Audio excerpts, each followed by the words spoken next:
танхимын мэдээлэл, кабинетийн мэдээллийг оруулах хэрэгтэй болно. За энэний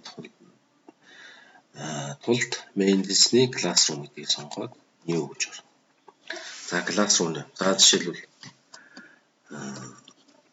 ихэнх ангиуд бол сургуулийн ангиуд бол номертой байдаг. За жишээлбэл 101.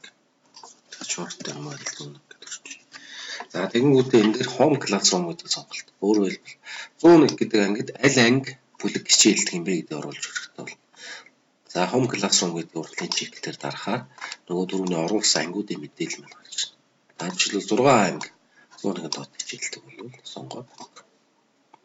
За мөн одоо 9 ангитай бол жишээлбэл 6А B2 хоёулаа хоорондоо 9 бол хоёулыг оруулж өгнө.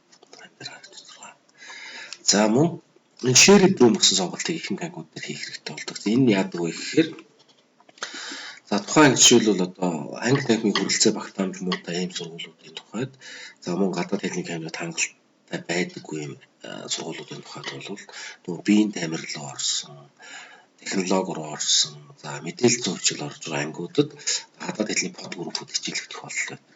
Тэгэхээр ихэнх ангиуд бүх ангиуд дээр ер нь shared room гэдэг сонголтыг хийж байна.